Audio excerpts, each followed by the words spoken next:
ചെയ്തതോ ദൈവം പറഞ്ഞതോ, നിങ്ങൾ ഡോക്ടേഴ്സ് ആകും, എന്നിട്ട് നിങ്ങൾ ദൈവവേല ചെയ്യും എന്ന് പറഞ്ഞു. ഈ കുഞ്ഞുങ്ങൾക്ക്, ഇവർക്ക് പഠിക്കാനൊന്നും മാർഗമൊന്നുമില്ല. സ്കൂളിൽ ഫീസ് കൊടുക്കാൻ പോലും പൈസ ഇല്ലായിരുന്നു. ഇതിനോടാ പറഞ്ഞ് ഡോക്ടേഴ്സ് ആകുമെന്ന്. രണ്ടുപേരും അവർ ഡോക്ടറായി. ആ കുഞ്ഞുങ്ങൾ ആ പിടിച്ചെടുത്ത് തന്നെ നിന്നു. കുഞ്ഞുങ്ങളോട് വേറെ നേഴ്സിങ്ങിന് പഠിക്കാൻ പോ, അതിന് പഠിക്കാൻ പോ, പലരും വന്ന് പറഞ്ഞു, ഇല്ല, കർത്താവ് പറഞ്ഞ് അവിടെ തന്നെയാണ് നിൽക്കുക എന്ന് പറഞ്ഞു. ഈ അമ്മ പറഞ്ഞു നോക്കി, മനം മാറ്റാൻ നോക്കി, പറഞ്ഞില്ല. കർത്താവ് പറഞ്ഞു, ഞാൻ അവിടെ തന്നെ നിൽക്കുക എന്ന് പറഞ്ഞു. We stand on the same spot. ഒരു 38 വർഷം വെള്ളത്തിനരികെ കിടന്ന മനുഷ്യൻ, അവൻ സൗഖ്യമായിട്ടേ പോകത്തുള്ളെന്നുള്ള ഒരു തീരുമാനമായിരുന്നു അവൻ്റേത്. അവിടെയാണ് യേശു ഇറങ്ങി ചെന്നത്. വേറെ ആർക്കൊക്കെ പോയില്ല. നമ്മൾ ഒരു കാര്യത്തിന് വേണ്ടി ഇറങ്ങി തിരിച്ചു കഴിഞ്ഞു കഴിഞ്ഞാൽ എനിക്കിത് കിട്ടണം, അവിടെ നിൽക്കണം, അവിടുന്ന് പിന്നെ മാറരുത്. ഇവിടെയാ ദൈവം പ്രവർത്തിക്കുന്നത്. Who will stand firm. നമ്മൾ ഉറച്ചു നിൽക്കണം. ഉറച്ചു നിൽക്കുന്നവർക്ക് വേണ്ടി കർത്താവ് ഭയങ്കര ശക്തമായിട്ട് പ്രവർത്തിക്കും. അത് നിങ്ങളുടെ ഏത് വിഷയമായിരുന്നാലും, എത്ര വലിയ പാറ പോലുള്ള വിഷയമായിരുന്നാലും അത് മാറ്റിയെടുക്കാൻ നിങ്ങളെ കൊണ്ട് സാധിക്കും. നിങ്ങൾ മനസ്സ് വെക്കണം.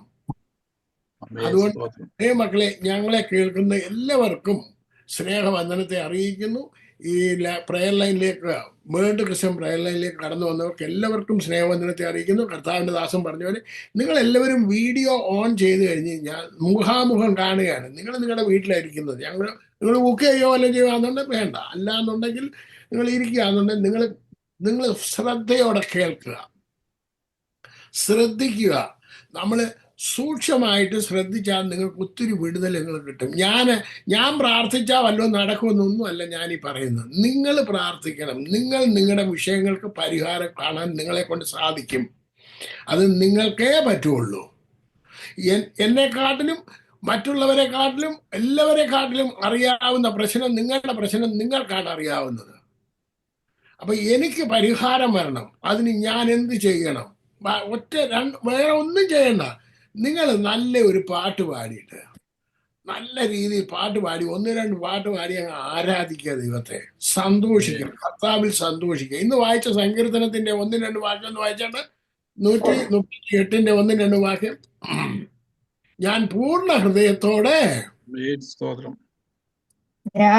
ഹൃദയത്തോടെ നിനക്ക് സ്തോത്രം ചെയ്യും. ദേവന്മാരുടെ മുമ്പാകെ ഞാൻ നിന്നെ കീർത്തിക്കും. ഞാൻ നിന്റെ വിശുദ്ധ മന്ദിരത്തെ നോക്കി നമസ്കരിച്ചു. നിന്റെ ദയയും വിശ്വസ്തതയും നിമിത്തം തിരുനാമത്തിന് സ്തോത്രം ചെയ്യും. നിന്റെ നാമത്തിന് മീതെയൊക്കെയും നീ നിന്റെ വാഗ്ദാനം മഹിമപ്പെടുത്തിയിരിക്കുന്നു. ഒരു അനേക വർഷങ്ങൾക്ക് മുമ്പ് ദൈവം തന്ന ഒരു വാക്യമാണ് അത്. നിങ്ങൾ ഇംഗ്ലീഷിലൂടെ വായിച്ചാട്ടെ. 2ാമത്തെ വാക്യം എല്ലാവരും എടുത്താട്ടെ. 2ാമത്തെ വാക്യം ഇംഗ്ലീഷിലൂടെ വായിച്ചാട്ടെ. Psalm 108 Psalm 138 138 verse 2. Sorry. ഞാൻ 108 എന്ന് വിചാരിച്ചു. Okay, sorry. അത് സാരമില്ല. 138 verse 2. Oh, yes, yes. I will worship toward your holy temple and praise your name for your loving kindness and your truth, for you have magnified your word above all your name. Okay, എല്ലാവരും ശ്രദ്ധിച്ചാൽ, you have magnified your word above all thy name. What is the meaning of that one? അതിന്റെ അർത്ഥം എന്താണ്? ആരെങ്കിലും ഒന്ന് പറഞ്ഞാട്ടെ. നിന്റെ നാമത്തിന് മീതെ ഒക്കെയും നിന്റെ വാഗ്ദാനം മഹിമപ്പെടുത്തിയിരിക്കുന്നു. What is that meaning? അതിന്റെ അർത്ഥം എന്താണ്? 1-2 പേര് പറ.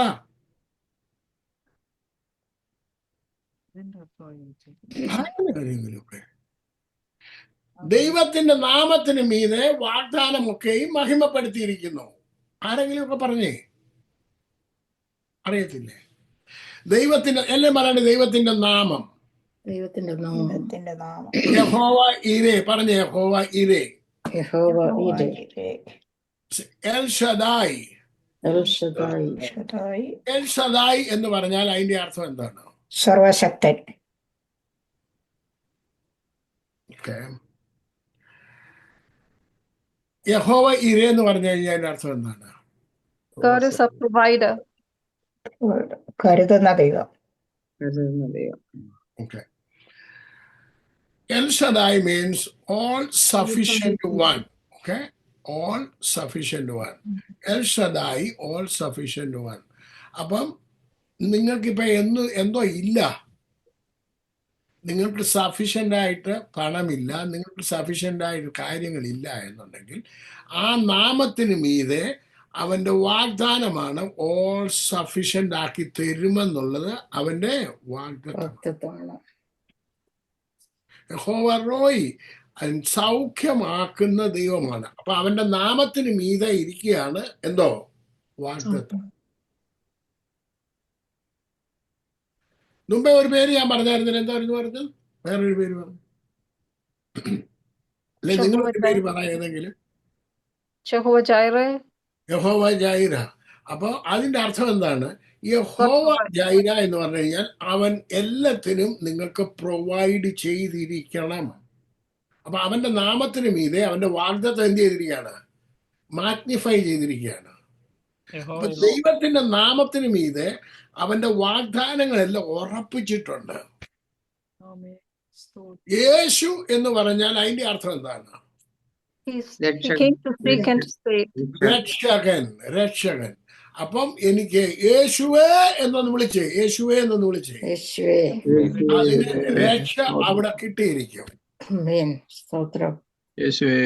അപ്പൊ നിങ്ങള് ഒരു നാമം, ദൈവത്തിന്റെ നാമം ഉച്ചരിച്ചാൽ അതിന്റെ മീതെയാണ് അവന്റെ വാഗ്ദാനങ്ങളെല്ലാം ഈ മാഗ്നിഫൈഡ്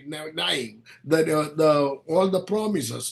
അപ്പൊ നമ്മള് യേശുവിന്റെ നാമം, ദൈവത്തിന്റെ നാമം ഉച്ചരിക്കുമ്പോൾ തന്നെ ദൈവത്തിന്റെ നാമത്തിന്റെ റെവലേഷൻ നമുക്ക് കിട്ടാത്തതാണ് നമ്മുടെ പ്രശ്നം. ഇത് once you got that name, ആ റെവലേഷൻ നിങ്ങൾക്കൊന്ന് കിട്ടിക്കഴിഞ്ഞു കഴിഞ്ഞാൽ നിങ്ങളുടെ വിഷയത്തിന് എന്ത് കിട്ടിയിരിക്കും? വിടുതൽ കിട്ടും. നമുക്ക് പലപ്പോഴും പരിഹാരം വരാത്ത എന്നാന്ന് ചോദിച്ചാൽ നമുക്ക് ഇതിന്റെ മീനിങ് മനസ്സിലാകുന്നില്ല. ഇനി ഞാൻ ആ വാക്യം ഒന്ന് വായിക്കാം. ഞാൻ നിന്റെ വിശുദ്ധ മന്ദിരത്തെ നോക്കി നമസ്കരിച്ചു, നിന്റെ വിശ്വസ്തതയെ നിമിത്തം തിരുനാമത്തിന് സ്തോത്രം ചെയ്യുന്നു. അവന്റെ വിശ്വസ്തത എന്താണ്? അവന്റെ നാമത്തിന് മീതെ എനിക്കുള്ള വാഗ്ദാനം മഹിമപ്പെടുത്തിയിരിക്കുന്നു. അപ്പൊ അവന്റെ വിശ്വസ്തത ഓർത്ത് നമ്മൾ എന്ത് ചെയ്യണം? അവനെ മഹിമപ്പെടുത്തണം. പിന്നെ നമ്മൾ ദാരിദ്ര്യത്തെ കുറിച്ച് പറഞ്ഞുകൊണ്ടിരിക്കരുത്. നമ്മുടെ പ്രശ്നം എന്നാണെന്നറിയാമോ? നമ്മുടെ മലയാളി ക്രിസ്ത്യാനികൾക്കുള്ള നമ്മുടെ പ്രശ്നത്തെ തന്നെ ഇങ്ങനെ നമ്മൾ എന്തോ ചെയ്തുകൊണ്ടിരിക്കും, എപ്പോഴും പറഞ്ഞുകൊണ്ടിരിക്കും. ഒരു കാര്യം പറഞ്ഞു കഴിഞ്ഞിട്ട് കർത്താവിന്റെ സന്നിധിയിൽ പ്രശ്നത്തിന് പരിഹാരം തന്നത് എങ്ങനെയാണെന്ന് വെച്ച് കഴിഞ്ഞാൽ അവന്റെ നാമത്തിന് തക്ക മഹത്വം കൊടുക്കാനായിട്ട് പഠിക്കണം. പിന്നെ അതിന്റെ പിന്നാലെ പോകരുത്, നിങ്ങളുടെ പ്രശ്നത്തിന്റെ പിന്നാലെ പോകരുത്. ദൈവം അങ്ങനെയാണ്, ദൈവത്തിന്റെ വിശ്വസ്തത നിമിത്തമാണ് സ്തോത്രം ചെയ്യേണ്ടത്. അല്ലെ പറയണ്ട, ദൈവത്തിന്റെ വിശ്വസ്തത നിമിത്തം ദൈവത്തിന്റെ നാമത്തിന് ഞാൻ സ്തോത്രം ചെയ്യും. യഹോവ ജൈരെ എന്ന് പറഞ്ഞു, യഹോവ കരുതിക്കൊള്ളുമെന്ന് പറഞ്ഞതിന് ശേഷം ഇനി നിങ്ങൾ ചോദിക്കുക, അബ്രഹാമിനോട് പറഞ്ഞു നിന്റെ മകനെ എനിക്ക് യാഗം കഴിക്കണം, അത് മോറിയായിക്കൊണ്ട് യാഗം കഴിക്കണം. അബ്രഹാമിന് ഒരു ഭയവും ഇല്ലായിരുന്നു. ഇവിടെ കത്തോലിക്കരോ അല്ലെന്നുണ്ടെ മറ്റുള്ള അച്ഛന്മാരോ അല്ലെന്നുണ്ടെ ഭാഷന്മാരോ ഒക്കെ പറയുന്നതൊക്കെ കേൾക്കുന്നുണ്ട്. അബ്രഹാമും പരവേശം പിടിച്ചു, ഭാര്യയോട് പോലും പറഞ്ഞില്ല എന്ന് പറഞ്ഞ് ഭാരം പിടിച്ചെന്നും പറഞ്ഞ് നമ്മളെയെല്ലാം ആവലാതി കയറ്റുന്നത് നിങ്ങൾ കണ്ടിട്ടുണ്ടോ? നമ്മളെല്ലാം ആവലാതി കയറ്റിച്ച് നമ്മളെ ഭാരപ്പെടുത്താൻ ഉപദേശിമാർക്ക് നല്ലവണ്ണം അറിയാം. നിങ്ങളുടെ പ്രശ്നം പറഞ്ഞ് നിങ്ങളെ ആവലാതി കയറ്റി പിന്നെയും നിങ്ങൾക്ക് വേണ്ടി പ്രാർത്ഥിച്ചുകൊണ്ടിരിക്കും. ഇതാണ് പ്രശ്നം. അതല്ല സൗകര്യങ്ങളെ വേണ്ടത്. നിങ്ങൾ കർത്താവ് അബ്രഹാമിനോട് എന്താ പറഞ്ഞത്? ഇവൻ ഇസ്മായേൽ അല്ല, ഇവൻ മുഖാന്തരമാണ് ജാതി ഉണ്ടാകാൻ പോകുന്നത്. അവനെ യാഗം കൽപ്പിക്കാൻ പറഞ്ഞിട്ടുണ്ടെന്നുണ്ടെങ്കിൽ അവനിൽ കൂടി തന്നെ ദൈവം ഇവനെ കൂടി തന്നെ അവന്റെ സന്തതിയെ പുറപ്പെടുവിക്കുന്നത് അബ്രഹാമിന് ഉറപ്പുണ്ടെന്നേ. അങ്ങനെ ഉറയ്ക്കാൻ പഠിക്കണം. നിങ്ങള് ഒരു വാഗ്ദത്തം നിങ്ങൾക്ക് ലഭിച്ചിട്ടുണ്ടെന്നുണ്ടെങ്കിൽ ആ വാഗ്ദത്തത്തിൽ ഉറച്ചു നിൽക്കാനായിട്ട് പഠിക്കണം. നമ്മൾ എന്താ ഉറയ്ക്കാതെ എന്നാന്നറിയാമോ? നമ്മൾ പ്രാർത്ഥിച്ചുണ്ടെങ്കിൽ ഫലം കണ്ടില്ല. അതാണ് നമ്മുടെ പ്രശ്നം. നമ്മൾ പ്രാർത്ഥിച്ചപ്പോ എന്ത് കണ്ടില്ല? അന്നേരം തന്നെ നമുക്ക് ഈ മൈക്രോവേവ് സിസ്റ്റമാണ് ഉള്ളത്. അപ്പൊ എന്ത് സിസ്റ്റമാ ഉള്ളത്? മൈക്രോവേവ്. ഞാന് ഇന്നലെ ഒരാള് ഈ ഹിപ്നോട്ടൈസ് ചെയ്യുന്ന ഒരു വ്യക്തിയെ, അത് കോളേജ് പിള്ളേരെ ഹിപ്നോട്ടൈസ് ചെയ്യുന്നത് കണ്ടു. എനിക്ക് വളരെ ഇഷ്ടപ്പെട്ടു. അപ്പം ഇവന്റെ സ്പീച്ച്, ഇദ്ദേഹത്തിന്റെ സ്പീച്ച് ഞാൻ കേട്ടു. അപ്പൊ പറഞ്ഞു, ഒരു വിത്ത് അപ്പോഴെനിക്ക് പിടി കിട്ടി. അപ്പൊ ഇവൻ എവിടെയാ നിൽക്കുന്നത്? ഒരു വിത്ത് നിന്റെ ഹൃദയത്തിൽ വീണിട്ടുണ്ടെന്നുണ്ടെങ്കിൽ അതൊരു മരം, നിന്റെ മനസ്സിൽ വീണിട്ടുണ്ടെങ്കിൽ അതൊരു മരമാകും. ഇന്ന കാര്യം വരെ ക്രിസ്ത്യാനിക്ക് മനസ്സിലായിട്ടുണ്ടോ? എത്ര പ്രാവശ്യം ഞാൻ നിങ്ങളോടൊക്കെ പറഞ്ഞിട്ടുണ്ട്. അത് മനസ്സിലായിട്ടില്ലെങ്കിൽ ഞാൻ നിങ്ങളോട് വീണ്ടും പറയാം. ഈ ഇതിനകത്തില് സഹോദരിമാരോടാണ് പറയാനുള്ളത്. നിങ്ങളെല്ലാം കല്യാണം കഴിച്ച് ഒരു പുതിയ വീട്ടിലേക്ക് വന്നു. എപ്പോഴായിരുന്നു കല്യാണം കഴിച്ചത്? 10, 18, 20, 25, 30 വയസ്സുള്ളപ്പോൾ ഇങ്ങോട്ട് വന്നു. പുതിയ വീട്ടിൽ വന്നോണ്ട് ആദ്യം കണ്ടതൊന്നും നിങ്ങൾ എന്ത് ചെയ്യത്തില്ല, മറക്കുമോ? മറക്കാനും പറ്റത്തില്ല. ജീവിതകാലം കൊണ്ട് ഒരിക്കലും മറക്കാൻ പറ്റത്തില്ല. അന്നേരം നിങ്ങളുടെ അമ്മായിയമ്മ എൻ്റെ അമ്മായിയമ്മ പറഞ്ഞത് ഇപ്പോഴും ഓർമ്മയുണ്ട്. ഇടയ്ക്കിടയ്ക്ക് ഭർത്താക്കന്മാരെ പിടിച്ച് ചൊറിയാറില്ലേ എല്ലാവരും? ഉണ്ടോ ഇല്ലയോ? ഒന്ന് പറഞ്ഞേ, ഉണ്ടോ ഇല്ലയോ? വാ തുറന്ന് പറഞ്ഞേ. എല്ലാരും ചൊറിയും. എന്തുകൊണ്ടാണ് ചൊറിയുന്നത്? നാട്ടുമാര് ചെയ്തതും അവര് ചെയ്തതും എന്തുകൊണ്ടാണ് ചൊറിയുന്നത്? നിങ്ങളുടെ മനസ്സിൽ ഒരു വലിയ മരം പോലെ ഇത് എന്ത് ചെയ്തിട്ടുണ്ട്? അത് നിങ്ങളുടെ കുഴപ്പമല്ല. അപ്പൊ ഈ മരങ്ങൾ കിഴുത്ത് നിൽക്കുന്നതാണ് ഇടയ്ക്കിടയ്ക്ക് ചൊറിഞ്ഞ് വഴക്കുണ്ടാക്കുന്നത്, അല്ലേ? അത് നിങ്ങൾക്ക് നല്ലോണം അറിയാം. അതേപോലെ നിങ്ങൾ ദൈവവചനമാകുന്ന വിത്ത് നിങ്ങളുടെ ഹൃദയത്തിലിട്ട് കിളിപ്പിക്കാൻ പഠിക്കണം. എന്ത് ചെയ്യാൻ പഠിക്കണം? അതിനെ ഒരു മരമാക്കി അതിൽ നിന്ന് ഫലം പുറപ്പെടുവിക്കാൻ പഠിക്കണം. ഇപ്പൊ വല്ലതും പിടി കിട്ടിയോ? ഇല്ല, പിടി കിട്ടിയിട്ടില്ല. നിങ്ങൾക്ക് കിട്ടത്തില്ല. പിടി കിട്ടണമെന്നുണ്ടെങ്കിൽ ദൈവവചനം ഒരു വിത്താണെന്നുള്ളത് അറിയാമോ? ഓക്കെ, അതൊരു സീഡാണ്. നിങ്ങൾ ഏതെങ്കിലും ഒരു വിത്ത് കൊണ്ടുവന്ന് എവിടെങ്കിലും കൊണ്ടുവന്ന് കുഴിച്ചിട്ട് നോക്കുക. ഞാൻ ഇന്നാലും നോക്കണേ, ഒരു വിത്ത് എൻ്റെ ചേനയുടെ കാലത്ത് ഏതോ ഒരു പയറിന്റെ വിത്ത് കിളുത്ത് വരുന്നു. ഇവനാന്ന് ഏറ്റവും താഴെ കിടക്കുക. ഇവൻ കിളുത്തും മുഴുത്തും ഇങ്ങനെ വരുന്നു. 2-3 ഇലയൊക്കെ പൊട്ടിച്ച് ഇലക്കിടയെ കൂടെ പൊങ്ങി ചാടി വരുന്നു. വേറെ എണ്ണം നോക്കിയാണെ കല്ലിൻ്റെ ഇടയിൽ കൂടെ കയറി വരുന്നു. ഇവന്മാർക്ക് എന്തോ ശക്തിയാണെന്ന് അറിയാമോ? ഒന്ന് കാറ്റടിച്ചാൽ ഒടിഞ്ഞു പോകും, ഒന്ന് തൊട്ടാൽ ഒടിഞ്ഞു പോകും. പക്ഷെ ഇവന്മാർക്ക് ഭയങ്കര ശക്തിയാ, ആ മുളയ്ക്ക് ഭയങ്കര ശക്തിയാ. How much potential have it. അപ്പം നിങ്ങൾ ഈ ഇട്ടേക്കുന്ന ഈ വചനം കിളിർപ്പിക്കണം. എന്ത് ചെയ്യണം? കിളിർപ്പിക്കണം. ഇന്ന് കേട്ട ഒറ്റ വാക്യം മതി. ആ 138 സങ്കീർത്തനത്തിന്റെ 2-ാമത്തെ വാക്യം, ഞാൻ ഇന്നു മുതൽ ആ വചനം കിളിർപ്പിക്കും. അതിനെ കിളിർപ്പിക്കണം. എങ്ങനെയാണോ അറിയാമോ? നിങ്ങളുടെ ആവശ്യം, നിങ്ങളുടെ വാഗ്ദത്തം അതിൻ്റെ മേൽ വെക്കണം. ദൈവമേ, നിന്റെ നാമത്തിന് മീതെ എൻ്റെ വാഗ്ദാനമൊക്കെ മഹിമപ്പെടുത്തിയിരിക്കുന്നു. അതിനെ നിങ്ങൾ കിളിർപ്പിക്കണം. എങ്ങനെയാണ് കിളിർപ്പിക്കേണ്ടത്? അതിന് വെള്ളവും വളവും കൊടുത്തുകൊണ്ടിരിക്കണം. എങ്ങനെയാ വെള്ളവും വളവും കൊടുക്കുന്നത്? അതിനെക്കുറിച്ച് വീണ്ടും വീണ്ടും പറഞ്ഞുകൊണ്ടേ ഇരിക്കണം. നമ്മുടെ ജീവിതത്തിൽ എന്താണെന്നറിയാമോ? ആ പാസ്വേഡ് പറഞ്ഞ് പ്രാർത്ഥിച്ചു, ഈ പാസ്വേഡ് പറഞ്ഞ് പ്രാർത്ഥിച്ചു, അവർ വേറൊരു അഭിപ്രായം പറഞ്ഞു, ഇവർ വേറൊരു അഭിപ്രായം പറഞ്ഞു. അപ്പോൾ അവർ വേറൊരു അഭിപ്രായം പറഞ്ഞു. പല അഭിപ്രായങ്ങളും കേൾക്കും, പലതും കേൾക്കും. കേട്ട് കേട്ട് കേട്ട് ഒന്നും എന്ത് ചെയ്യത്തില്ല. ഈ ഞാനും എൻ്റെ ചേട്ടനും കൂടെ ഞങ്ങൾ ചെറുപ്പത്തിൽ, ഞാനിപ്പോൾ ഒരു കഥ പറയുന്നുണ്ടെങ്കിൽ നിങ്ങൾക്ക് അത് മനസ്സിലാകും. ഓക്കെ, എൽസമാമേ, ഞങ്ങളുടെ വീടിന്റെ മുന്നിൽ ഏതെങ്കിലും ഒരു ചെടി കണ്ടിട്ടുണ്ടോ? മുറ്റത്ത് ഞാൻ വന്നായിരുന്നു അവിടെ, കണ്ടില്ല. എൽസമാമയോട് ചോദിക്കുന്നത്, അമ്മാമ്മ വന്നിട്ട് എന്തെങ്കിലും ഒരു ചെടി ആ വീടിന്റെ മുറ്റത്ത് കണ്ടിട്ടുണ്ടോ? ഉറക്കെ പറ, ഇവര് കേക്കട്ടെ. ഇല്ല. എന്താ കാര്യം എന്താണെന്നറിയാമോ? ഞങ്ങളുടെ ചെറുപ്പത്തിൽ അമ്മ പറഞ്ഞു, മോനെ, അപ്പുറത്തും ഇപ്പുറത്തും എല്ലാം നല്ല ചെടികളുണ്ട്, അവിടെ കോഴിവാലനുണ്ട്, മറ്റേതുണ്ട്, ഇതുണ്ട്, മറിച്ചതുണ്ട്, നിങ്ങൾ കൊണ്ടുവന്ന് എന്തെങ്കിലുമൊക്കെ നടന്നു പറയും. അപ്പം ഞങ്ങൾ എന്ത് ചെയ്യുമെന്നറിയാമോ? ഞങ്ങൾ കൊച്ചു പിള്ളേരാണ്, ഞങ്ങൾ അവിടുത്തെ മൂത്ത സന്താനങ്ങൾ 2 എണ്ണം. ഞങ്ങൾ പോയി എവിടുന്നേലൊക്കെ പിടിച്ചെടുത്തോണ്ട് മുറിച്ചെടുത്തോണ്ടൊക്കെ വരും. അത് കൊണ്ടുവന്ന് കുഴിച്ചു വെക്കും. ഞാൻ കിഴക്ക് വശത്ത് നടുന്ന, ചേട്ടൻ കൊണ്ട് പടിഞ്ഞാറ് വശത്ത് നടും. ചേട്ടൻ പടിഞ്ഞാറ് വശത്ത് നടുന്ന, ഞാൻ കിഴക്ക് വശത്ത് നടും. അപ്പം അപ്പച്ചൻ വെളുപ്പിന് 5 മണിയാകുന്നുണ്ടെ പ്രാർത്ഥിക്കാൻ എഴുന്നേൽക്കും, വിളിപ്പിക്കും. അപ്പോൾ 5:30 ആകുമ്പോഴത്തേക്ക് എഴുന്നേൽക്കും. രാവിലെ നമ്മളെല്ലാം എഴുന്നേറ്റ് കഴിഞ്ഞാൽ എന്തോ ചെയ്യണം? മൂത്രം ഒഴിക്കാൻ പോകണ്ടായോ? ഞങ്ങൾ മൂത്രം ഒഴിക്കാൻ പോകും. രാവിലെ എഴുന്നേറ്റ് മുറ്റത്തോട്ട് ചെല്ലും, മൂത്രം ഒഴിക്കാനായിട്ട് ചെല്ലും. അപ്പം അവൻ കുഴിച്ചു വെച്ചേക്കുന്നത് ഞാനും ചെല്ലും, ഞാൻ കുഴിച്ചു വെച്ചേക്കുന്നത് അവനും ചെല്ലും. എന്നിട്ട് ഞങ്ങൾ രണ്ടുപേരും കമ്പ് പൊക്കി ഒന്ന് നോക്കി കിളുത്തിട്ടുണ്ടോ എന്ന്. വേര് വന്നിട്ടില്ലെന്നുണ്ടെങ്കിൽ പിന്നെ അഥവാ വേരൊന്ന് പൊട്ടിയിട്ടുണ്ടെന്നുണ്ടെങ്കിൽ അതൊന്ന് ആഞ്ഞു കുത്തി അവിടെ വെച്ചേക്കും. പിന്നെ അത് കിളുക്കുമോ? ഇല്ല. അങ്ങനെ കുഴിച്ചു വെച്ച് ഞങ്ങളുടെ ജീവിതത്തിൽ ഒരിക്കലും ഞങ്ങളുടെ വീട്ടിൽ ഒന്നും ഉണ്ടായിട്ടില്ല. ചെടി ഒന്നും ഉണ്ടായിട്ടില്ല. എന്താ ചെടി ഉണ്ടാകാത്തത്? ഇത് തന്നെയാ നമ്മുടെയും കുഴപ്പം, പെന്തുക്കോസുകാരുടെയും കുഴപ്പം. ഒരുത്തൻ ഒരു വിത്തിട്ടു, അതിനെ മാന്തി അടുത്ത ആൾ വിത്തിട്ടു, അതിനെ മാന്തി വേറൊരുത്തൻ ഒരു വിത്തിട്ടു, അതിനെ മാന്തി വേറൊരുത്തൻ വിത്തിട്ടു. ഇങ്ങനെ വിത്തിട്ടോണ്ട് പൊക്കോണ്ടിരിക്കുകയാണ്. കിളുക്കാൻ അത് എന്ത് ചെയ്യത്തില്ല. മനസ്സിലാവുന്നുണ്ടോ? ആദ്യം കിളിപ്പിക്കണം, ഒരെണ്ണത്തിന്റെ പുറകെ നിൽക്കണം. ഇത് ഒരു വചനം കേട്ടു, അത് ഞാൻ കിളിപ്പിച്ചെടുക്കും. അതിന്റെ ഒടുവിലത്തെ വാക്ക് എന്ന് വെച്ചാൽ യഹോവ എനിക്ക് വേണ്ടി സമാപ്തി വരുത്തും.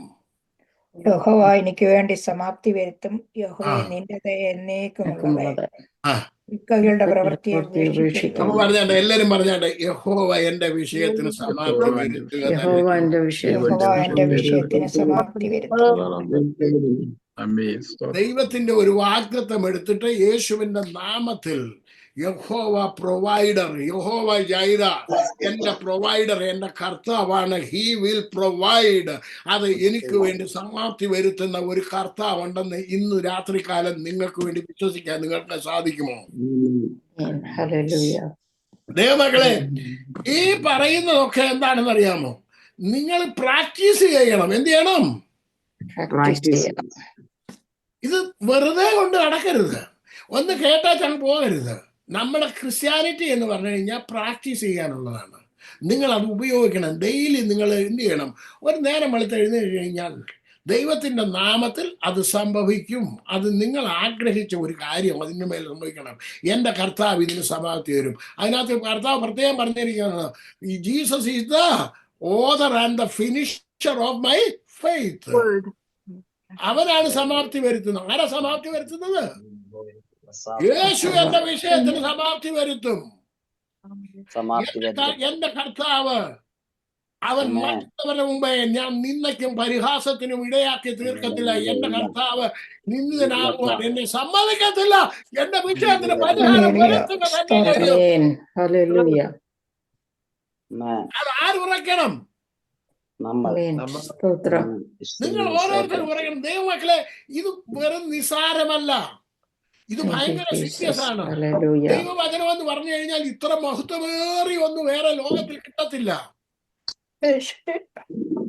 ഇപ്പം ഞാൻ വേറൊരു ഉദാഹരണം കൂടെ പറയാം, അന്നേരം നിങ്ങൾക്ക് കുറച്ചുകൂടെ കാര്യങ്ങൾ മനസ്സിലാവും. ഇപ്പം ഇന്ത്യയില് ഒരുപാട്, പ്രത്യേകിച്ച് കേരളത്തിലാണെന്നുള്ള ഇഷ്ടം പോലെ ബംഗാളികൾ വന്ന് കയറിയിട്ടുണ്ട്. ഉണ്ടോ ഇല്ലയോ? അത് ഈ ബംഗാളി എന്ന് പറഞ്ഞു കഴിഞ്ഞാൽ ഈ ബംഗാളി എന്ന് വന്നവരാ, ബംഗ്ലാദേശിൽ നിന്ന് വന്നവരാണ്. ഇവരെ പിടിച്ചാൽ ഇവരെ എത്ര വർഷത്തേക്ക് ജയിലിൽ ഇടുമെന്നാണ് പറഞ്ഞേക്കുന്നത്? 5 വർഷം ജയിലും 5 ലക്ഷം രൂപ പിഴയുമാണ് ഇവർക്ക് ഉണ്ടാക്കി കൊടുത്തിരിക്കുന്നത്. ഈ ദുബായ്ക്കാര് അനധികൃത ആൾക്കാരെ കയറിയാൽ അവര് 60,000 പേരെയൊക്കെയാണ് പിടിച്ച് ജയിലിൽ ഇട്ടേക്കുന്നത്. ഇന്നാളൊരു ദിവസം ഒരു മനുഷ്യൻ, ഒരു മുസ്ലിം പയ്യന്, അവൻ സാക്ഷ്യം പറയുന്നു, അവിടുത്തെ ജയിലിൽ കിടന്നിട്ട് അവിടെ ആഹാരം കൊടുക്കുന്നത്. അപ്പം നേരത്തെ ആഹാരത്തിന് നേരത്തെ ഇവൻ ആദ്യമായിട്ട് കയറി ചെന്നാ ജയിലിലോട്ട്. അപ്പം അവനോട് പറഞ്ഞ പാത്രം പിടിക്കാൻ പറഞ്ഞു. പാത്രമില്ല കൈ നീട്ടാൻ പറഞ്ഞു. ചൂട് ആഹാരം അവൻ്റെ കയ്യിലോട്ട് വളമ്പി ഇങ്ങനെ ചൂടും കഴിച്ച് എങ്ങനെ കഴിക്കുന്ന പകുതി കുറച്ച് കഴിക്കാതെ പോയി. അവിടെ കിടക്കുന്ന കഷ്ടപ്പാടിനെ കുറിച്ച് പറഞ്ഞു. ഓരോ ജയിലിലും പോയിട്ടുള്ളവര്, ദൈവങ്ങളെ, അനധികൃതമായിട്ടുള്ളവരെ അവരൊക്കെ അങ്ങനെ കൈകാര്യം ചെയ്യുന്നത്. ഇവിടുത്തെ പ്രസിഡന്റ് എന്ത് ചെയ്തു? അനധികൃതമായിട്ടുള്ളവരെ അറ്റ്ലീസ്റ്റ് അവരുടെ ദേശത്തേക്കെങ്കിലും വിട്ടു. അതിന് നന്ദിയില്ലാത്തവരാണ് കൂടുതൽ ആൾക്കാരും. അവരെ ഉപദ്രവിക്കാതെ, അവർക്ക് പിന്നെ വിസ അവർക്ക് ഇതൊന്നും അടിക്കാതെ, അല്ലെന്നുണ്ടെങ്കിൽ മറ്റടുത്ത് ഗൾഫിൽ നിന്നൊക്കെ ആണെന്നുണ്ടെങ്കിൽ ദുബൈയിൽ നിന്നൊക്കെ ആണെന്നുണ്ടെങ്കിൽ ഇനി അവൻ എങ്ങും യാത്ര ചെയ്യാൻ വയ്യാത്ത രീതിയിൽ സ്റ്റാമ്പ് അടിച്ചു വിടും. എന്നിട്ടും എന്ന് പറഞ്ഞ മാതിരി അനധികൃതമായി നമ്മുടെ വീട്ടിൽ കയറി വന്നിരിക്കുന്ന പൈശാചിക ശക്തിയെ ആര് പുറത്താക്കണം? അവിടെയാണ് നമ്മുടെ പ്രശ്നം. അനധികൃതമായി കയറി വരുന്ന രോഗങ്ങള്, ദുഃഖങ്ങള്, സങ്കടങ്ങള്, അസമാധാനം കൊണ്ടുവരുന്ന ദുഷ്ട ശക്തികളെ ഒക്കെ ആര് പുറത്താക്കണം? അത് വേറെ ഉപദേശിമാരോട് പറഞ്ഞ അവര് പുറത്താക്കാൻ അവർക്ക് അനുവാദമില്ലെന്നേ. വേറെ ആർക്കും അനുവാദം? നിങ്ങളാണ് നിങ്ങളുടെ ഭവനത്തിൽ, നിങ്ങളുടെ ജീവിതത്തിലേക്ക് കയറി അനധികൃതമായിട്ട് കയറി വരുന്നവരെ പുറത്താക്കേണ്ട ജോലി നിങ്ങളുടേതാണ്. അതിനെ കയറി താമസിപ്പിക്കരുത്. ഒരു വ്യക്തിയെ പോലും ക്രോധം, ശാഠ്യം, ദ്വന്ദ്വപക്ഷം, ഭിന്നത, അസൂയ, പക, പിണക്കം, ഇതുപോലുള്ള യാതൊരു അനധികൃതമായിട്ട് കയറി വരുന്നതിനെ ഒരുത്തനെ എന്ത് ചെയ്യരുത്?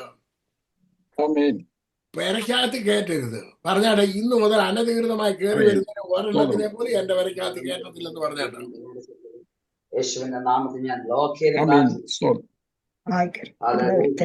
നാട്ടുകാരുടെ കാര്യമല്ല പറഞ്ഞത്, നമ്മുടെ ജീവിതത്തിലോട്ട് കയറി വരുന്ന ദുഷ്ടശക്തികളെ നമ്മൾ അനുവദിക്കരുത്. അവിടെയാണ് ദൈവം നിങ്ങൾക്ക് വേണ്ടി പ്രവർത്തിക്കുന്നത്. ദൈവം നിങ്ങൾക്ക് വേണ്ടി പ്രവർത്തിക്കണമെന്ന് നിങ്ങൾക്ക് എല്ലാവരും ആഗ്രഹിക്കുന്നില്ലേ? ആഗ്രഹിക്കുന്ന ഉടനെ കർത്താവിനെ അനുസരിക്കാൻ ആദ്യം പഠിക്കണം. കർത്താവിനെ അനുസരിക്കണം, കർത്താവിനോട് കൂടെ നടക്കണം. വളരെ സിമ്പിളാണ് അദ്ദേഹം, വളരെ സിമ്പിളാണ് നടക്കാനായിട്ട്. കാരണം ഞാൻ ലോകത്തിൽ 43 വർഷം ഞാൻ ലോകക്കാരോട് കൂടെ നടന്ന് ലോകത്തിൽ നടന്നവനാണ്. എനിക്ക് നല്ലതുപോലെ അറിയാം ലോകത്തിൽ നടക്കാനായിട്ട്, നടന്നവന്. പക്ഷെ എന്താ കുഴപ്പം എന്നാന്നറിയാമോ? ഞാൻ അധ്വാനിച്ചതെല്ലാം ആർക്ക് കൊടുക്കണം? അധ്വാനിക്കുന്നതെല്ലാം ലോകത്തിന് കൊടുക്കണം. എന്റെ ആരോഗ്യം മുഴുവൻ ആർക്ക് കൊടുക്കണം? ലോകത്തിന് കൊടുക്കണം. അതേസമയം കർത്താവിനോട് കൂടെ നടക്കുക എന്നുണ്ടെങ്കിലും ദൈവത്തിന് എന്തോ കൊടുക്കണം? ദൈവത്തിനൊന്നും കൊടുക്കണ്ട. ദൈവത്തോട് കൂടെ നടന്ന ലാഭം ലോകത്തിൽ കിടക്കുന്ന ലാഭം. ലാഭം ഏതാ?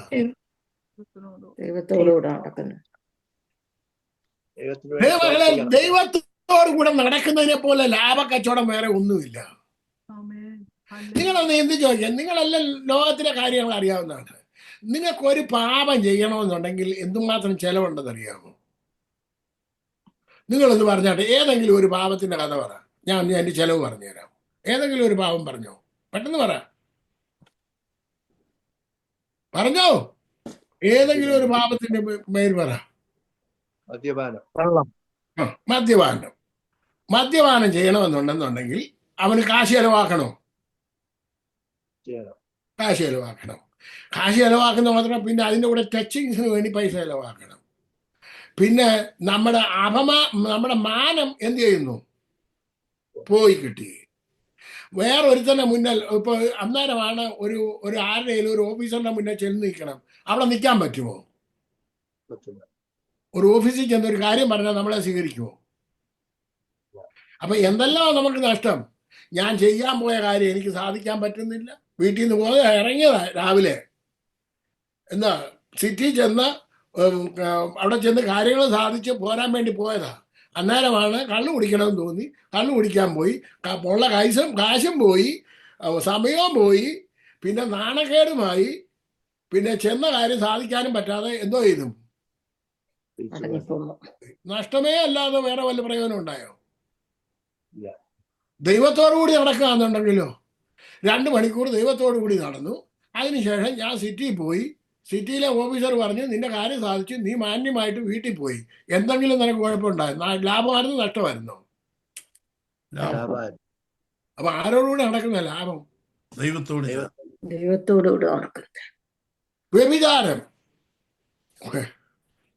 ഇതുപോലത്തെ ഏറ്റവും വലിയ പ്രശ്നമുള്ള ഒരു കഥ വേറെ ഒന്നുമില്ല. ബൈബിള് പറയുന്ന തീ കൊണ്ടാണ് നടക്കുന്നതെന്നാ പറയുന്നത്. തുണിക്കകത്ത് തീ കൊണ്ട് നടക്കുന്നു പറയുന്നത്. ഏറ്റവും വലിയ നാണക്കേടും അപമാനവും പിന്നെന്തൊക്കെയാ നഷ്ടവും, വേറെ ഒന്നുമില്ല വരാനായിട്ട്. അതല്ലേ ഇന്ന് കേരളത്തിൽ ഏറ്റവും കൂടുതൽ നടക്കുന്നത്. മക്കളെ, നിങ്ങൾ ഏതെങ്കിലും ഒരു പാപത്തെ എടുത്തു നോക്കുക. ഒന്ന് കള്ളം പറയണമെന്ന് ചിന്തിച്ചു. നിങ്ങൾ ഒരു വിഷയത്തിൽ ഒന്ന് കള്ളം പറയണം. ഒരു കള്ളത്തെ മറയ്ക്കാൻ എത്ര കള്ളം പറയേണ്ടി വരും? 9 കള്ളം. 9 ഒന്നുമല്ല, 1000 കള്ളം പറഞ്ഞാൽ നേരെ നിൽക്കാൻ പറ്റത്തില്ല. അതിനുവേണ്ടി പിന്നെ എന്തെല്ലാം കണ്ടുപിടിക്കാൻ പോകണമെന്ന് അറിയാം. അപ്പൊ സത്യം പറഞ്ഞാലോ ഒറ്റ വാക്കേ ഉള്ളൂ, അവിടെ തന്നെ നിന്നാ പോരെ. ആരോടും കൂടെ നടക്കുന്ന നിങ്ങൾക്ക് ലാഭമെന്ന് നിങ്ങൾ തന്നെ ചിന്തിക്കുക. ഞാൻ ലോകത്തിൽ നടക്കണോ ദൈവത്തോടു കൂടി നടക്കണോ? ദൈവത്തോടു കൂടി നടക്കണമെന്നുണ്ടെങ്കിൽ ചിലതിനെയൊക്കെ ഉപേക്ഷിക്കണം. പക, പിണക്കം, അന്യനോട് ക്ഷമിക്കാതിരിക്കുന്നത്, ക്രോധം, ദേഷ്യമില്ലാത്ത ആരെങ്കിലും ഉണ്ടോ? ദേഷ്യം. ഇനി കോപത്തെ കുറിച്ച് പറയാം. ഞാൻ കോപത്തെ കുറിച്ച് ഒത്തിരി പഠിച്ചാണ്. ഞാൻ ഭയങ്കര കോപിഷ്ഠനായിരുന്നു. തൊടുന്നതിന് മുമ്പേ കോപിക്കുന്നവനായിരുന്നു. ഈ കോപം ത്തിനെ കുറിച്ച് പഠിക്കാൻ തീരുമാനിച്ചു. അന്നേരം മുഴുവനാണ് ദേഷ്യത്തിനുള്ള അറ്റം വന്നു. എന്തോ ഒരു ബഹളം വരുന്നറിയാമോ? ഒടിയിൽ അവസാനം മോൾ എന്നോട് പറഞ്ഞു, പപ്പ ഈ കോപത്തെ കുറിച്ച് പഠിക്കാൻ പോയാണ് ഇതിനെല്ലാം പ്രശ്നം. പിന്നെയും കോപം. ഒടിയിൽ ഈ കോപം കൊണ്ട് വരുന്ന ഗുണം എന്തൊക്കെയാണെന്നറിയാമോ? ഒന്ന്, ബ്ലഡ് പ്രഷറാണ്. നല്ല ഗുണമില്ലയോ? അല്ലയോ? പെട്ടെന്ന് ചാകരുതോ? പെട്ടെന്ന് ചാകാതെ. പിന്നെ മനുഷ്യരോട് പ്രശ്നം ഉണ്ടാക്കി, അടി ഉണ്ടാക്കി, സാപ്പാട് കഴിക്കാതിരിക്കാം. പിന്നെ ഭാര്യയോട് വഴക്കുണ്ടാക്കാം. പെട്ടെന്ന് വഴക്കുണ്ടാക്കാൻ പറ്റിയ ഭാര്യ വേറെ വല്ലോട് വഴക്കുണ്ടാക്കാൻ പറ്റുമോ? ശത്രുക്കളെ ഉണ്ടാക്കിയെടുക്കാം. എന്തെല്ലാം ഭയങ്കര ലാഭമോ? മുടിഞ്ഞ ലാഭം ഇല്ലേ അതിനകത്തില്? സ്നേഹത്തിൽ നടന്നാലോ? സ്നേഹത്തിൽ നടന്നാലോ? മക്കളെ, ക്ഷമിക്കാൻ പഠിക്കുക. നിങ്ങൾ ജീവിതത്തിൽ ക്ഷമിക്കുക എന്ന് പറയുന്ന ഒരു വലിയ മർമ്മമാണ്. ക്ഷമ എന്ന് പറയുന്ന വലിയൊരു മർമ്മമാണ്. അതുകൊണ്ട് നിങ്ങൾക്ക് എന്തെല്ലാം വലിയ വൻകാര്യങ്ങളെ നേടിയെടുക്കാൻ സാധിക്കും.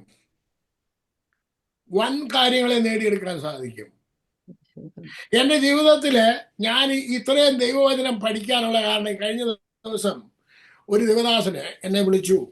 പാസ്റ്ററിന്റെ പ്രസംഗം കേട്ടിട്ട് പാസ്റ്ററെ വിളിക്കുകയെന്ന് പറഞ്ഞു. ഭയങ്കര വിദ്യാഭ്യാസമുള്ള ഒരു മനുഷ്യനാണ്. ഞാൻ അദ്ദേഹത്തിന്റെ വിദ്യാഭ്യാസവും പറയുന്നില്ല, ആരാന്നും പറയുന്നില്ല. ഒരു കാര്യം പറയാം, ഭയങ്കര വിദ്യാഭ്യാസമുള്ള, അദ്ദേഹത്തിന് മുന്നിൽ എനിക്ക് നിൽക്കാൻ പോലും യോഗ്യതയില്ലാത്ത ഒരു മനുഷ്യൻ വിളിച്ചിട്ട്, പാസ്റ്ററെ അതാണ് ഞാൻ അദ്ദേഹത്തിന്റെ ഡിഗ്രിക്ക് അനുസരിച്ച് വിളിച്ചെന്ന് പറയും. എന്നെ അങ്ങനെയൊന്നും വിളിക്കണ്ട. ഞാൻ പറഞ്ഞു, നിങ്ങളെ ഞാൻ വിളിച്ചില്ലെന്നുണ്ടെങ്കിൽ എനിക്ക് തന്നെ അപമാനം. അപ്പം അദ്ദേഹം പറഞ്ഞു, പാസ്റ്ററിന്റെ ടീച്ചിങ് എനിക്ക് വളരെ ആശ്വാസം തന്നു. കുറച്ച് ടീച്ചിങ്. അപ്പം ഞാൻ 2002 റെക്കോർഡ് ചെയ്തതും 2005 6 മറ്റാണ് ഇത് യൂട്യൂബിനകത്ത് ഇട്ടത്. സ്വർഗരാജ്യത്തിന്റെ താക്കോൽ എന്ന് പറഞ്ഞ ഒരു വിഷയം ഞാൻ ഇന്ന് ഡേയ്സസിന് അയച്ചു കൊടുത്തിട്ടുണ്ട്. അത് ഞാൻ 3/4 ഭാഗം കേട്ടു. കാരണം ഒരുപാട് കാലം ആദ്യം പഠിപ്പിച്ചാണ്. അന്നേരം ഞാൻ ചിന്തിക്കാനാണ്, അന്നത്തെ ഞാൻ ഇന്നും എൻ്റെ ചിന്താഗതികൾക്കോ വ്യത്യാസം ഒന്നും വന്നിട്ടില്ല. അന്ന് പ്രാർത്ഥിച്ച പോലെ തന്നെയാണ് ഇന്നും പ്രാർത്ഥിക്കുന്നത്. സ്വർഗരാജ്യത്തിന്റെ താക്കോൽ എനിക്ക് തന്നിരിക്കുന്നു. പറയാണ്ട്, സ്വർഗരാജ്യത്തിന്റെ താക്കോൽ എനിക്ക് തന്നിരിക്കുന്നു. ഞാൻ ഈ ഭൂമിയിൽ എന്ത് കെട്ടിയാലും അത് സ്വർഗത്തിൽ കെട്ടപ്പെട്ടിരിക്കും. ഞാൻ ഈ ഭൂമിയിൽ എന്തഴിച്ചാലും സ്വർഗത്തിൽ അഴിഞ്ഞിരിക്കും. ഇത് നിങ്ങൾ എത്ര പേര് വിശ്വസിക്കുന്നുണ്ട്? ഇത് നിങ്ങൾ വിശ്വസിക്കാമെന്നുണ്ടെങ്കിൽ നിങ്ങളുടെ ജീവിതം ഉന്നതമായിട്ട് മാറ്റിയെടുക്കാൻ സാധിക്കും. നിങ്ങൾ പറയുന്ന വാക്കുകൾ നിങ്ങൾക്ക് വിരോധമായി വരാതിരിക്കാനെന്നുണ്ടെങ്കിൽ ഇത് ഇപ്രകാരം തന്നെ സംഭവിക്കും, അപ്രകാരം തന്നെ സംഭവിക്കട്ടെ എന്ന് പറഞ്ഞ് അതിനെ സീൽ ചെയ്ത് അവിടെ തന്നെ നിർത്തണം. പിന്നെ അവിടുന്ന് വാക്കിന് വ്യത്യാസം ഉണ്ടാക്കാൻ പാടില്ല. എനിക്ക് ദൈവം ഒരു പ്രത്യേകത തന്നിട്ടുണ്ട്. എൻ്റെ വാക്കിന് ഞാൻ വ്യത്യാസപ്പെടുത്തിയിട്ടില്ല. ചെറുപ്പം മുതലേ വരുത്തത്തില്ലായിരുന്നു. അത് കാരണം എനിക്ക് വിശ്വസിക്കാൻ വലിയ ബുദ്ധിമുട്ടൊന്നുമില്ല.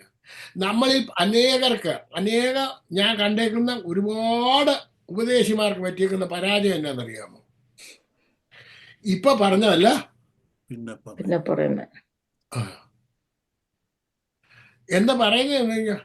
മാസ്റ്ററെ നമുക്കൊന്ന് കാണണം, അത് ഇന്നോലൊക്കെ ചെയ്തു തരാം. പിന്നെ 2 ദിവസം കഴിഞ്ഞിട്ട് അയ്യോ പറഞ്ഞായിരുന്നല്ലോ, അയ്യോ ഞാൻ അങ്ങ് മറന്നുപോയി. അറിഞ്ഞുകൊണ്ട് മറന്നുപോയി പലതും. കേട്ടിട്ടുണ്ടോ? സമയത്തിന് ചിലർ എന്ത് ചെയ്യത്തില്ല. ഒരു സമയം പറഞ്ഞു കഴിഞ്ഞാൽ 5 മണിക്ക് കാണാന്ന് പറഞ്ഞു കഴിഞ്ഞാൽ എത്ര മണിക്ക് വരും? 7 മണിക്ക്. അതിന് വാക്കിന് വല്ല വാല്യൂ ഉണ്ടോ? ഇല്ല. നിങ്ങളുടെ വാക്കിന് വാല്യൂ ഇല്ല. പിന്നെ കർത്താവ് നിങ്ങളെ വിശ്വസിക്കുമോ? നിങ്ങൾ എന്നോട് പറഞ്ഞ 5 മണിക്ക് വരാമെന്ന് പറഞ്ഞതായിരിക്കട്ടെ. മാത്യൂസ് ബ്രദർ എന്നോട് പറഞ്ഞ് 5 മണിക്ക് വരാമെന്ന് പറഞ്ഞു. ഞാൻ മാത്യൂസ് ബ്രദറിന് വേണ്ടി കാത്തിരുന്ന് 6 മണി വരെയായി, 7 മണിയായി. പിന്നെ ഈ മനുഷ്യൻ വന്നില്ലല്ലോ എന്ന് പറഞ്ഞിട്ട് വഴക്ക് പറഞ്ഞു. പിന്നെ അദ്ദേഹത്തെ വിളിച്ചോണ്ട് പറഞ്ഞു, അയ്യോ ഞാൻ വരാമെന്നൊക്കെ പറഞ്ഞു, പക്ഷെ പറ്റിയില്ല, നമുക്ക് നാളെ ആട്ടെന്ന് പറഞ്ഞ് അദ്ദേഹം മാറി. ഇദ്ദേഹം കർത്താവിന് വേണ്ടി പ്രാർത്ഥിക്കാന്നിരിക്കട്ടെ. അല്ല ഞാൻ പോയിട്ട് മാത്യൂസ് ബ്രദർ അല്ല, ഞാൻ മാത്യൂസ് ബ്രദറിന്റെ അടുക്ക ചെല്ലാമെന്ന് പറഞ്ഞു. ഞാൻ ചെയ്യുന്നില്ല. പിന്നീട് ഞാൻ കർത്താവിനോട് പറഞ്ഞു, കർത്താവേ എനിക്കത് തരണേ എന്ന് പറഞ്ഞു കഴിഞ്ഞാൽ കർത്താവ് എന്നെ വിശ്വസിക്കുമോ?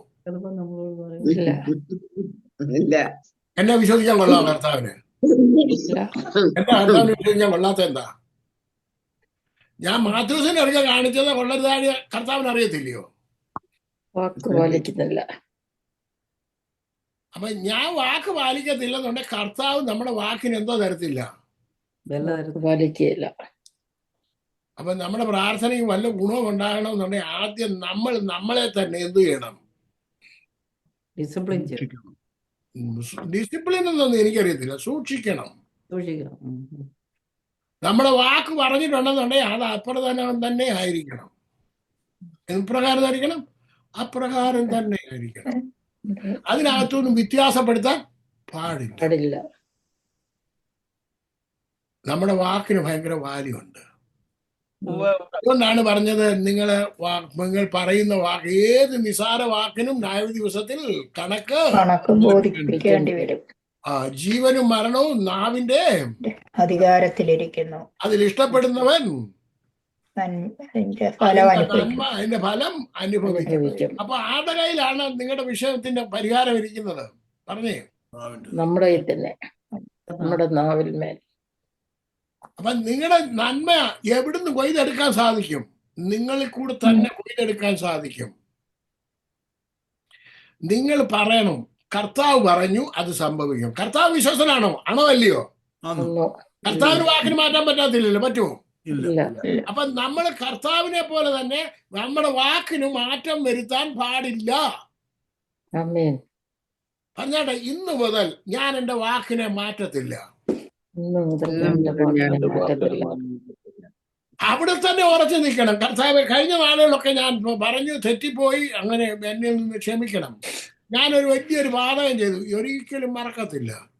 എനിക്കറിയാവുന്ന എൻ്റെ ഒരു ദേവദാസന്, എൻ്റെ ഒരു കൂട്ടുകാരൻ, അച്ഛൻ ഒരു പാസ്റ്ററാണ്, അദ്ദേഹം ജോർജ് വരീസ് എന്ന് പറയും. അപ്പം എൻ്റെ ചർച്ചിൻ്റെ കീ അദ്ദേഹത്തിൻ്റെയിലായിരുന്നു. അല്ല, എൻ്റെ കീ കാണാനില്ല. അപ്പം ഞാൻ പറഞ്ഞു, പാസ്റ്ററെ ഞാൻ അങ്ങോട്ട് വരട്ടെ, കീ ഒന്ന് എടുത്തു വെച്ചേക്കാമെന്ന് പറഞ്ഞു. ഞാൻ എടുത്തു വെച്ചേക്കാമെന്ന് പറഞ്ഞു. ഓക്കെ. ഇദ്ദേഹം എനിക്ക് വേണ്ടി കാത്തിരുന്നു വൈകുന്നേരം വരെ കാത്തിരുന്നു. അത്യാവശ്യമുള്ള കാര്യമില്ലയോ, മോനിച്ചൻ പാസ്റ്റർ ഇപ്പോൾ വരുമെന്നും പറഞ്ഞു. ഇന്ന് ഞാൻ മറന്നില്ല. പിറ്റേ ദിവസം വിളിച്ചിട്ട് ഞാൻ പറഞ്ഞു, സോറി പാസ്റ്ററെ, ഞാൻ അങ്ങ് മറന്നുപോയതല്ല, എന്തോ ഒരു കാര്യത്തിന് എനിക്ക് പോകാൻ പറ്റിയില്ല.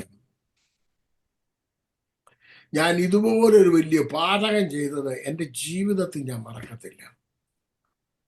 ഒരു മനുഷ്യന്റെ സമയം കളഞ്ഞത് മാത്രമല്ല, എൻ്റെ വാക്കിന് വാല്യൂ ഇല്ലാതാക്കിയത് ആരായിരുന്നു? ഞാൻ തന്നെ.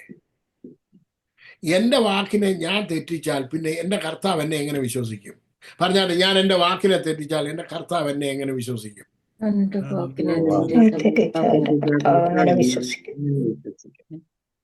അപ്പൊ നമ്മളെ വിശ്വസിക്കേണ്ട കർത്താവ്. വിശ്വസിച്ച ഒരു കാര്യം ഏൽപ്പിക്കണ്ടേ?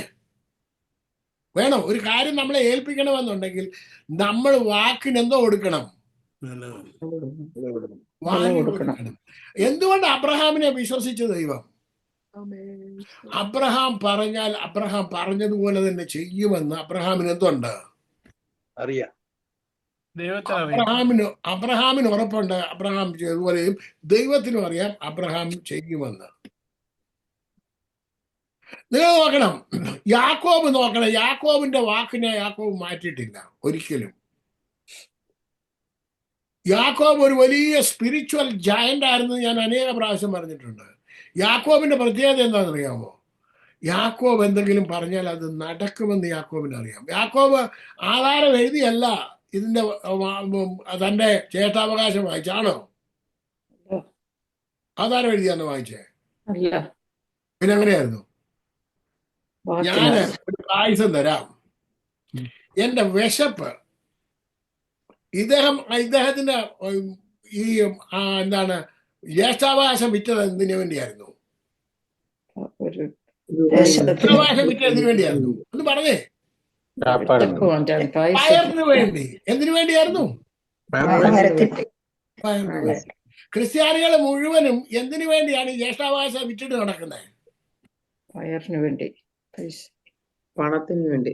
നിങ്ങൾ ജ്യേഷ്ഠാവകാശികളാണെന്നുള്ളവർ അറിയാമോ? ആദ്യജാതന്മാരാണെന്ന് അറിയാമോ? അറിയാമോ? എത്ര പേർക്കറിയാം ആദ്യജാതന്മാരെ? ഒന്ന് വായിച്ചേ, 8-ാം അധ്യായം, റോമാലേഖനം 8-ാം അധ്യായം 29-ാമത്തെ വാക്യം. ഇന്ന് ഞാൻ എടുത്തു വെച്ച ഒന്നുമല്ല പറയുന്നത്. നിങ്ങൾ ഇന്ന് ഇതിനകത്തുനിന്ന് പല കാര്യങ്ങളും നിങ്ങളോട് പറഞ്ഞു തന്നു. അത് നിങ്ങൾക്ക് ഉപകാരപ്പെടുന്നതാകും. അവൻ മുന്നറിഞ്ഞവരെ തന്റെ പുത്രൻ അനേകം സഹോദരന്മാരിൽ ആദ്യജാതനാകേണ്ടതിന് അവന്റെ സ്വരൂപത്തോട് അനുരൂപമാകുവാൻ മുന്നേ വെച്ചിരിക്കുന്നു. അപ്പം മതി. അപ്പം നിങ്ങൾ ആരാണ്? ആദ്യജാതൻ. ആദ്യജാതൻ എന്ന് പറഞ്ഞു കഴിഞ്ഞാൽ അതിന്റെ പ്രത്യേകത എന്താണ്? ആദ്യജാതന്റെ പ്രത്യേകത ഒന്ന് പറഞ്ഞു, ആരെങ്കിലും ഒക്കെ പറഞ്ഞു.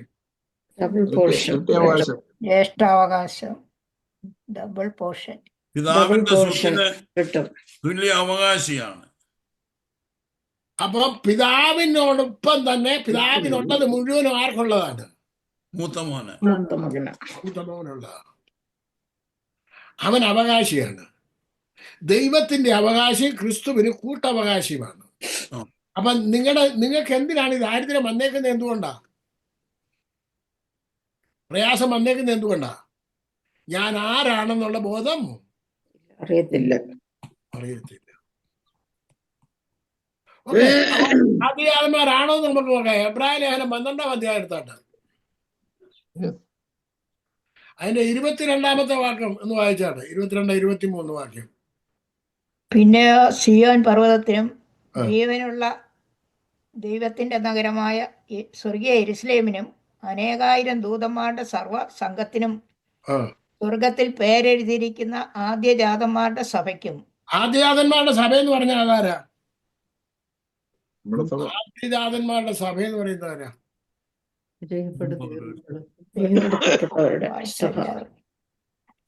ആദ്യജാതന്മാരുടെ സഭ എന്ന് പറഞ്ഞാൽ ആരാ?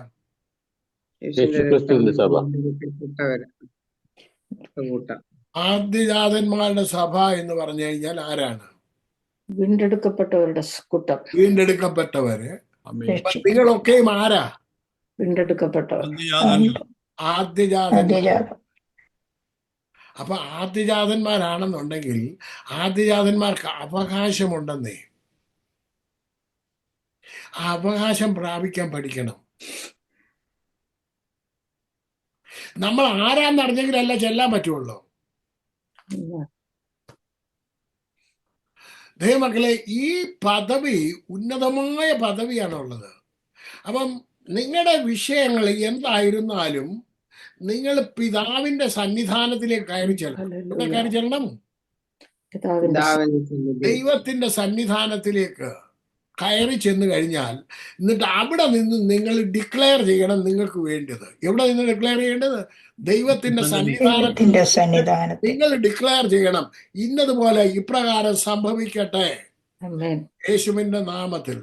പിതാവേ, ഇന്നത് എന്റെ ജീവിതത്തിൽ യേശുവിന്റെ നാമത്തിൽ സംഭവിക്കുമാറാകട്ടെ യേശുവിന്റെ നാമത്തിൽ.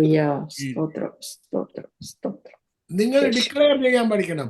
നിങ്ങൾ ഒത്തിരി കാര്യങ്ങൾ ഇങ്ങനെ നമുക്ക് ഈ മാല പോലെ ഒരുപാട് വാചകങ്ങളെല്ലാം അടിച്ച് കയറ്റി വെച്ചിട്ടുണ്ട്. കിങ് ജെയിംസ് വേർഷനിൽ പ്രാർത്ഥിക്കാൻ അറിയാവുന്നവരുണ്ട്, പിന്നെ പല വേർഷനിലും പ്രാർത്ഥിക്കാൻ അറിയാവുന്ന. ഇതെല്ലാം പാഴ്വാക്കുകളാണ്, അതെല്ലാം കളയുക. നിങ്ങൾ പ്രാർത്ഥിക്കാൻ പറഞ്ഞു കഴിഞ്ഞാൽ നിങ്ങളുടെ ആവശ്യമുള്ള ഒരു വാഗ്ദത്ത വചനം ഇങ്ങോട്ട് എടുത്തിട്ട് കർത്താവെ ഇതിനകത്തിൽ എഴുതിയിരിക്കുന്ന പിതാവിൻ്റെയും പുത്രൻ്റെയും പരിശുദ്ധാത്മാവിൻ്റെയും നാമത്തിൽ ഇത് സംഭവിക്കട്ടെ എന്ന് പറഞ്ഞ് അത് നിർത്തുകയും ചെയ്തു കഴിഞ്ഞാൽ നിങ്ങൾ അധികം വാക്കുകൾ പറഞ്ഞില്ല, നിങ്ങളുടെ കാര്യങ്ങൾക്ക് പരിഹാരം വരികയും ചെയ്യും. പരിഹാരം വരുത്തണമെന്ന് ആഗ്രഹമുണ്ടോ നിങ്ങളുടെ കാര്യങ്ങൾക്ക്? ആമേൻ. സ്തോത്രം.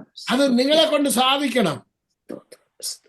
ഹലോ, നിങ്ങൾ ആരെ ഈ അതിന്റെ 12-ാം അധ്യായത്തിന്റെ വേറൊരു വാക്യം ഒന്ന് വായിച്ചാട്ട്. ഈ നമ്മുടെ ഉപദേശിമാർ ഏറ്റവും കൂടുതൽ പോകുന്ന ഏശാവിന്റെ പിന്നാലെയാ. ആരുടെ പിന്നാലെ? ഏശാവിന്റെ. ഈയോടെ കണ്ണുനീര്. അതൊന്ന് വായിച്ചാട്ടെ. അതിന്റെ 16-ഉം 17-ഉം വാക്യം ഒന്ന് വായിച്ചാട്ടെ. ആരും ദുർനടപ്പുകാരനോ ഒരു ഊണിന് ജ്യേഷ്ഠാവകാശം വിറ്റുകളഞ്ഞ ഏശാവിനെ പോലെ അഭക്തനോ ആയി തീരുകയും ചെയ്യാതിരിപ്പാൻ കരുതിക്കൊള്ളുകയും. അവൻ പിന്നത്തേതിൽ അനുഗ്രഹം ലഭിക്കാൻ ആഗ്രഹിച്ചു, കണ്ണുനീരോടുകൂടെ അപേക്ഷിച്ചിട്ടും തള്ളപ്പെട്ട് മാനസാന്തരത്തിന് ഇട കണ്ടില്ല എന്ന് നിങ്ങൾ അറിയുന്നുവല്ലോ. ഓക്കെ, നിങ്ങളെ സന്താനപുഷ്ടിയുള്ളവരാക്കുമെന്ന് കർത്താവ് പറഞ്ഞിട്ടുണ്ടോ ഇല്ലയോ? സന്താനപുഷ്ടിയുള്ളവരാകണമെന്ന് എത്ര പേര് ആഗ്രഹിക്കുന്നുണ്ട്? നിങ്ങൾ മക്കളുടെ മക്കളെയും കാണുമെന്നല്ലേ പറഞ്ഞേക്കുന്നത്? അതെ. മക്കൾ തോന്നിയാസം പോയാൽ നിങ്ങൾക്ക് കാണാൻ പറ്റുമോ? ഇല്ല. അപ്പൊ വാക്തത്വ പ്രകാരം എന്റെ തലമുറ എന്റെ അടുക്കൽ വരണം, എന്റെ തലമുറ എന്റെ അടുക്കൽ വരിക തന്നെ വേണമെന്ന് ആര് പറയണം? സ്തോത്രം. നിങ്ങളുടെ തലമുറയെ കുറിച്ച് പറഞ്ഞിരിക്കുന്നത് എങ്ങനെയാണെന്നറിയാം. യെശയ്യാപ്രവചനം 44-ാം അധ്യായത്തിനകത്ത് പറഞ്ഞിട്ടുണ്ട്. ഒന്ന് വായിച്ചാട്ടത്, 1 മുതലുള്ള വാക്യങ്ങള്. അതുകൂടെ വായിച്ച. എന്റെ ദാസനായ യാക്കോബേ, ആ ഞാൻ തിരഞ്ഞെടുത്ത ഇസ്രയേലേ, കേൾക്ക. ആ നിന്നെ ഉരുവാക്കിയവനും ഗർഭത്തിൽ നിന്നെ നിർമ്മിച്ചവനും നിന്നെ സഹായിച്ചവനുമായ യഹോവ ഇപ്രകാരം അരുളി ചെയ്യുന്നു. എന്റെ ദാസനായ യാക്കോബേ, ഞാൻ തിരഞ്ഞെടുത്ത യിസ്രൂനെ, നീ ഭയപ്പെടേണ്ട. ദാഹിച്ചിരിക്കുന്നിടത്തെ ഞാൻ വെള്ളവും വരണ്ട നിലത്തെ നീരൊഴുക്കളും പകരും. നിന്റെ സന്തതിമേൽ എന്റെ ആത്മാവിനെയും നിന്റെ സന്താനത്തിന്മേൽ എന്റെ അനുഗ്രഹത്തെയും പകരും. മതി. ആർക്ക് വേണ്ടി പകരുമെന്നാ പറഞ്ഞിരിക്കുന്നത്? ആർക്ക് വേണ്ടി? സന്താനങ്ങളുടെ സന്തതികൾക്ക് വേണ്ടി. ആർക്കു വേണ്ടി പകരുമെന്നാ പറഞ്ഞിരിക്കുന്നത്? എനിക്ക് വേണ്ടി. യാക്കോബിനെ. ആർക്കു വേണ്ടി പകരുമെന്നാ പറഞ്ഞിരിക്കുന്നത്? അവിടെ പറഞ്ഞിരിക്കുന്നത് ഇസ്രായേലിന് വേണ്ടി. നമുക്ക് വേണ്ടി. ആർക്കു വേണ്ടി പകരുമെന്നാ പറഞ്ഞിരിക്കുന്നത്? നമ്മുടെ സന്തതിമേൽ. ദാഹിച്ചിരിക്കുന്നവർക്ക്, ദാഹിച്ചിരിക്കുന്നിടത്താണ് പകരുന്നത്. ദാഹം ഉള്ളവർക്ക് വേണ്ടിയാണ് പ്രവർത്തിക്കുന്നത് ദൈവം. പറഞ്ഞാട്ടെ, ദാഹം ഉണ്ടെങ്കിൽ അവർക്ക് വേണ്ടി പ്രവർത്തിക്കും. ദാഹിക്കുന്ന ഒരാളെ കാണുന്നുണ്ടെങ്കിൽ ആർക്കറിയാം? അവന് കൊടുക്കണമെന്നറിയാം. സ്തോത്രം. എനിക്കൊരു ദാഹം വേണം. അതുകൊണ്ട് ഞാനിവിടെ എൻ്റെ വാക്കുകളെ അവസാനിപ്പിക്കുകയാണ്. ഇന്നു മുതൽ ഒരു വചനം അത് വിത്തായി നിന്റെ ഹൃദയത്തിൽ വീഴട്ടെ, അത് മുളച്ചു വരട്ടെ. ദൈവത്തിന്റെ നാമത്തിന് മീതെ അവന്റെ വാഗ്ദാനങ്ങളൊക്കെയും മഹിമപ്പെടുത്തിയിരിക്കുന്നു. പരിശുദ്ധനായ ദൈവമേ, സ്വർഗീയ പിതാവേ, കടന്നു വന്നിരിക്കുന്ന എല്ലാ നിന്റെ മക്കൾക്കായി നന്ദിയോട് സ്തോത്രം. ഇന്ന് രാത്രികാലം കടന്നു വന്ന എല്ലാ നിന്റെ മക്കളെയും ഓർത്ത് പ്രാർത്ഥിക്കുന്നു. ഉമ്മമറിയ ക്ലാസിനായ സ്തോത്രം. സൂസന മാമയ്ക്ക് വേണ്ടി പ്രാർത്ഥിക്കുന്നു. ഷൈലസിനായി സ്തോത്രം. കുടുംബത്തിനായി നെബൂനും ആൻഡ്രയ്ക്കും വേണ്ടി പ്രാർത്ഥിക്കുന്നു. കർത്താവ് ആ കുടുംബത്തിൽ സന്താന സമ്പന്നനായി തീരട്ടെ എന്ന് പ്രാർത്ഥിക്കുന്നു. രാജി ബിജുവിന് വേണ്ടി പ്രാർത്ഥിക്കുന്നു. അച്ചുകുഞ്ഞുവാസം കുടുംബത്തിനായി പ്രാർത്ഥിക്കുന്നു. കൊച്ചുമോൾ കുടുംബത്തിനായി പ്രാർത്ഥിക്കുന്നു. സൂസൻ ജേക്കബിന്റെ കുടുംബത്തെ ഓർത്ത് പ്രാർത്ഥിക്കുന്നു. സുനിസസുമായി സ്തോത്രം. അന്നമാമയ്ക്കായി പ്രാർത്ഥിക്കുന്നു. കർത്താവ് കുട്ടിമസിനായി സ്തോത്രം. കർത്താവ് ജോണേശ്വർ ഭാഷ കുടുംബത്തെ ഓർത്ത് പ്രാർത്ഥിക്കുന്നു. മറിയാമ്മാമയ്ക്കായി പ്രാർത്ഥിക്കുന്നു. കുഞ്ഞുങ്ങളെയും കൊച്ചുമക്കളെ എല്ലാം ഓർത്ത് പ്രാർത്ഥിക്കുന്നു. കെയോ തോമസിനെയും കുടുംബത്തെ ഓർത്ത് പ്രാർത്ഥിക്കുന്നു. അനികുഞ്ഞുവാസും കർത്താവ് കടന്നു വരുവാൻ ഇടയായ ദാസനെയും പ്രവർത്തന മേഖലയെ അനുഗ്രഹിച്ച് പ്രാർത്ഥിക്കുന്നു. മീന സിസ്റ്ററിനായി സ്തോത്രം. കർത്താവിൻ്റെ ദാസിയും കടന്നു വരുവാനിടയായാലും കർത്താവ് സാറാ മിഷാജിക്കായി സ്തോത്രം. മേലിയാമ്മ മാത്യുവിനായി സ്തോത്രം. ബിന്ദു സിസ്റ്ററിനായി സ്തോത്രം. കർത്താവ് തോമസ് വാസനായി സ്തോത്രം. കുര്യൻ ചെറിയ ബാസിനെയും കുടുംബത്തെ ഓർത്ത് പ്രാർത്ഥിക്കുന്നു. പ്രവർത്തന മേഖലയിൽ ദൈവത്തിൻ്റെ പ്രവൃത്തി വെളിപ്പെട്ടു വേണ്ട പൊന്നുമാമയും കുടുംബത്തിനായി സ്തോത്രം. ജോളി ബിജുവിനെയും കുടുംബത്തെ ഓർത്ത് പ്രാർത്ഥിക്കുന്നു. ഷീല സിസ്റ്ററിനായി സ്തോത്രം. ഷീല സിസ്റ്റർ നാഥുവിന് വേണ്ടി പ്രാർത്ഥിക്കുന്നു. കർത്താവിൻ്റെ നാമത്തിൽ കർത്താവിൻ്റെ ദാസിയെ കണ്ടില്ല, കർത്താവിൻ്റെ ദാസിയെ ഓർത്ത് പ്രാർത്ഥിക്കുന്നു. ഡെയ്സിന്റെ കുടുംബത്തെ ഓർത്ത് പ്രാർത്ഥിക്കുന്നു. ലിസിന്റെ കുടുംബത്തിനായി സ്തോത്രം. ദൈവപ്രവർത്തി വെളിപ്പെട്ട് വരട്ടെന്ന് പ്രാർത്ഥിക്കുന്നു. മാത്യുസ്ബ്രന്റെ കുടുംബത്തെ ഓർത്ത് പ്രാർത്ഥിക്കുന്നു. കർത്താവെ ഐപ്പ് എബ്രഹാമിനെയും കുടുംബത്തെ ഓർത്ത് പ്രാർത്ഥിക്കുന്നു. കർത്താവെ ബേബി ബ്ലസ്സിന് വേണ്ടി പ്രാർത്ഥിക്കുന്നു. ജീസസിനായി സ്തോത്രം. സൈമനച്ചാനെ കുടുംബത്തെ ഓർത്ത് പ്രാർത്ഥിക്കുന്നു. സോശാമസിനായി സ്തോത്രം. കർത്താവ് കടന്നു വന്ന ഓരോ നിന്റെ മക്കളെയും അനുഗ്രഹിച്ച് പ്രാർത്ഥിക്കുന്നു. കടന്നു വരാൻ കഴിയാത്തവരെ ഓർത്ത് പ്രാർത്ഥിക്കുന്നു. ഈ പ്രയലനി കടന്നു വന്ന് സംബന്ധിക്കുന്ന ഏവരും ദൈവത്താൽ അനുഗ്രഹിക്കപ്പെടട്ടെ. ദൈവത്തിൻ്റെ നാമത്തിന് മീതെ സകല വാഗ്ദത്തങ്ങളും മഹിമപ്പെടുത്തിയിരിക്കുന്നുണ്ട്. ആ വാഗ്ദത്തങ്ങളെ പ്രാപിപ്പാൻ തക്കവണ്ണം നിന്റെ ജനത്തെ നീ സഹായിച്ചാട്ടെ. കർത്താവെ, ഞങ്ങൾ ആ ദൈവത്തിൻ്റെ ആദ്യജാതന്മാരാകുവാൻ തക്കവണ്ണം ദൈവം ഞങ്ങളെ സഹായിച്ചുവല്ലോ. ആദ്യജാതന്മാരുടെ പദവി മനസ്സിലാക്കി അതിൽ നിന്ന് നന്മ അനുഭവിപ്പാൻ നിന്റെ കുഞ്ഞുങ്ങളെ എല്ലാവരെയും നീ സഹായിച്ചാട്ടെ. മഹത്വമെല്ലാം അങ്ങേക്ക് അർപ്പിക്കുന്നു യേശു കർത്താവിന്റെ നാമത്തിൽ തന്നെ. Thank you pastor. ഇന്ന് നമ്മള് ദൈവവചനം കേൾപ്പിച്ചല്ലോ. നിങ്ങൾ കേട്ട വചനമൊക്കെയും ചിന്തിക്കുക, പഠിക്കുക. ആത്യന്തികമായിട്ട് പറഞ്ഞത് ഒരു വാക്ക്, ഉവ്വ ഉവ്വ, ഇല്ല ഇല്ല. അതിന് അപ്പുറമായിട്ടൊക്കെ ആരിൽ നിന്ന് വരുന്നത്